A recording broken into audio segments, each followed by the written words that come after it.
Protect your privacy online with the best VPN for gaming, ExpressVPN, and visit expressvpn.com/GhillieMaster, linked in the description, to find out how you can get 3 months free. Hey everyone, and welcome back to another video here on the channel. Today I'm going to be talking about the Cayo Perico Heist, more specifically, what has changed about it since the latest update. Rockstar is very strange when it comes to things like this. They will either change or add things in the game without stating them in the patch notes, kind of like stealth changes if you want to call them that. Personally, I think every little aspect of the game that is modified should be mentioned in the patch notes, considering it is a live service game, but I guess that's what you guys have me for, because this video is all about the lesser known changes to the Cayo Perico Heist after the Tuners update. Starting off with the scope out mission, they actually added one new security camera. It's located on the road leading up to the fields, which you may have taken to get to the main tower where you scope out the primary target. You can see before the update there's nothing there, but after the Los Santos Tuners update there's a little camera watching over the road here. Not that it really makes much of a difference because you can still just keep to the right and avoid it, but it is a change worth mentioning. This next change is kind of a 2-in-1. You can no longer return your Kosatka to storage during the prep missions anymore. I know many people were upset about this change because it was part of the speedrun strat to give your Kosatka a better spawn so you don't have to fly as far to complete the prep mission. However, this is actually a good change because now while your Kosatka is already spawned, you can just request it again without having to return it to storage, so it's now doing 2 actions with 1 button press. Because before we used to have to return it and then call it in again, but now we can just press request Kosatka to make it spawn somewhere else while it's already spawned in. And this also works in general free mode as well, not just in the heist preps, so really, it's just an improvement here. Good change overall. A very nice change was made to the safe code prep mission. This is the one where you have to go into the casino and find the guy in the penthouse carrying the code. Before the update, after looting the body, you would be met with a wanted level, and then you'd have to escape the building by going back where you came from through the hallways and stuff. Or the speedrun way was to just kill yourself after looting the body, which would cause you to spawn by the news headquarters because that's where the interior is located under the map for the casino. But it would finish the mission instantaneously.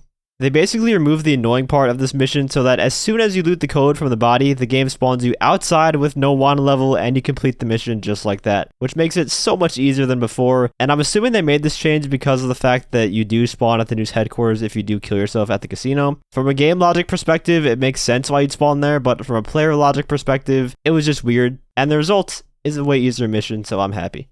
This one is such a small change that it really won't affect you at all, but it's something I definitely noticed while playing. For the Fingerprint cloner prep, when you get to the archives where you collect the Fingerprint cloner, the area that you can pick it up from is massive now. Like, you can pick it up from like 10 feet away, whereas before you basically had to touch the desk next to it for the game to register and pick it up. Not really sure why they did this. Maybe they thought the Fingerprint cloner was too small to see, so they gave it a wider hitbox to grab. I don't know, but I guess it technically makes the mission a tad bit easier.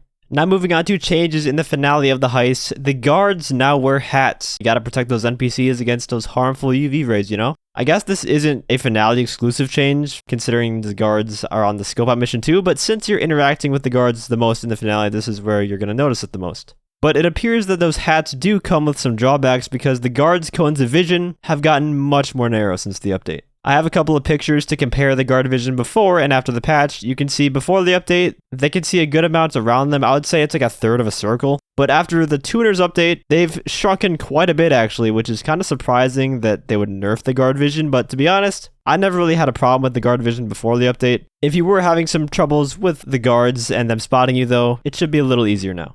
The biggest change in the heist though is with the secondary loot inside the compound. Before the update, if you wanted to grab secondary targets in the compound, you would need 2 players to swipe at the exact same time on the keypads to unlock the doors. Unless, of course, you did the solo gold glitch, which has been patched, by the way, unless there's some other method that's out right now that I'm not aware of. But the old way was fixed. Now the way it works is that you can grab the secondary targets by yourself. However, you still need at least 2 players on the heist with you in order to do that. You still have to find the 2 keycards in order to swipe both of the doors, but all you need is just 1 person to swipe both of them for the door to open. You don't need to simultaneously swipe with 2 players anymore. And what this allows you to do is you can have 1 person collecting the secondary loot inside the compound while the other person goes for the primary target. It just allows for more multitasking within the group instead of having to rely on another person with you to open the door, which is kind of annoying. There was a lot of confusion around this change because I've seen multiple times where people say you can get gold by yourself now, but it's still not exactly true because if you're completely solo, you're still not going to be able to do this. You need at least 2 people on the heist to open the doors. You just don't need 2 people to swipe the doors to open them.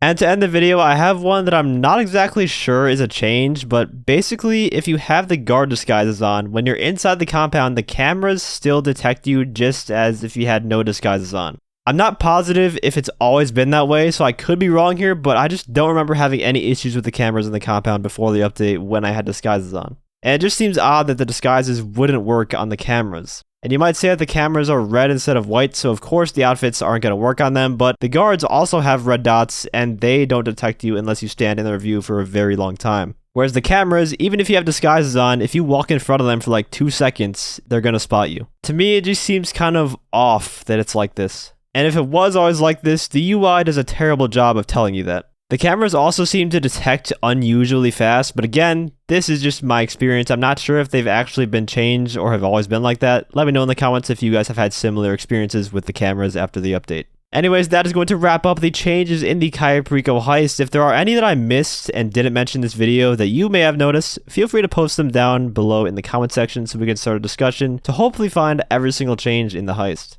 And if you enjoyed the video or found it helpful, feel free to leave a like as well as subscribe to my channel for more guide and PvP related content. Huge thank you to all my channel members for your support. If you'd like to become a member for some exclusive perks, you can either use the join button or the link that's down in the description.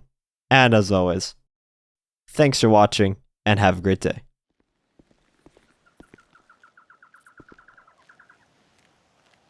Voy a acabar con usted.